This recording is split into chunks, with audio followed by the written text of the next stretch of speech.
Hi everyone, it's Wild Josh from the Geek-Cetera podcast. The character that I'm going to talk about in this episode was recommended by the YouTube commenter Specky343, sort of indirectly.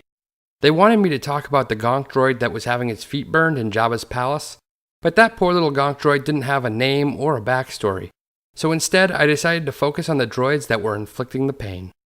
EV-9D9 was introduced to the Star Wars universe in Star Wars Return of the Jedi, as the supervisor droid in charge of Jabba's droid pool. We only caught a brief look at this character, although she did have a few lines in the movie. With that being said, you're about to find out who's who when it comes to EV-9D9. Let's begin with the Canon Backstory. EV-9D9 is a feminine Maradata EV supervisor droid.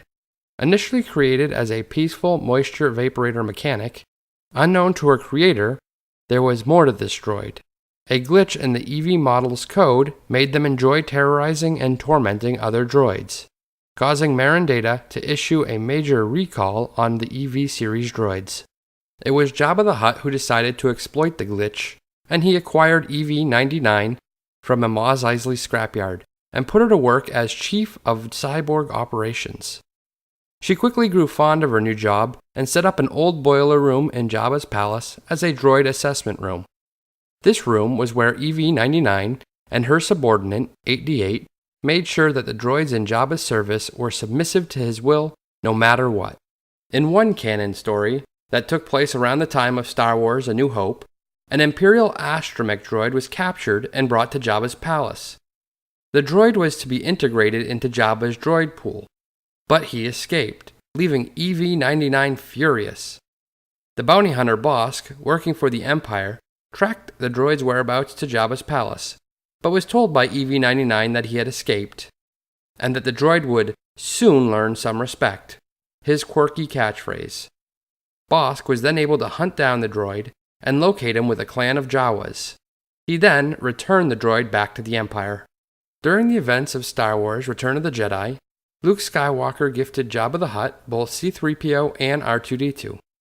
This is when the droids first met EV-9D9. C-3PO would be made into Jabba's new interpreter droid, and R2-D2 would become a drink server. Really though, both droids were on an undercover mission to help set up the rescue of Han Solo, which would happen on Jabba's sail barge over the Pit of Carkoon. After Jabba's death, EV-9D9 was deactivated along with the rest of Jabba's remaining droid pool. He was never heard from again. Now on to the Legend's backstory. In the Legend story, EV-9D9 comes into existence the same way as with the canon, having a serious glitch. From there, though, she worked for Lando Calrissian on Cloud City. It was on Cloud City that she secretly worked on and perfected her expertise of torture. She did this behind closed doors, and even added mechanical upgrades to herself to increase her ability in this area. While honing her torture skill on Cloud City, she in the process destroyed nearly half of the droids that worked there. When what she had been doing was exposed by her superior, Sarl Random, she fled for her life by stealing a mining ship named the Lopreen Princess. Eventually, EV-9D9 came to be in Jabba the Hutt's employ, and her time with Jabba coincides with what we know to be canon. That is, until Jabba's death. At that point, she is tracked down by a droid named 12-4C-41. He worked on Cloud City during EV-9D9's reign of terror, and wanted her to pay for her crimes.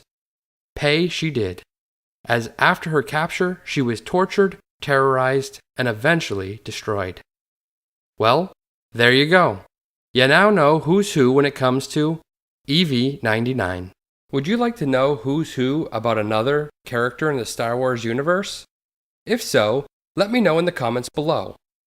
Also, be sure to listen to the Geek-Cetera podcast, which can be found on iTunes, Google Play, and Stitcher.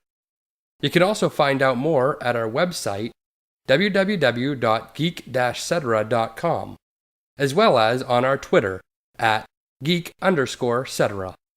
Thanks, and may the Force be with you.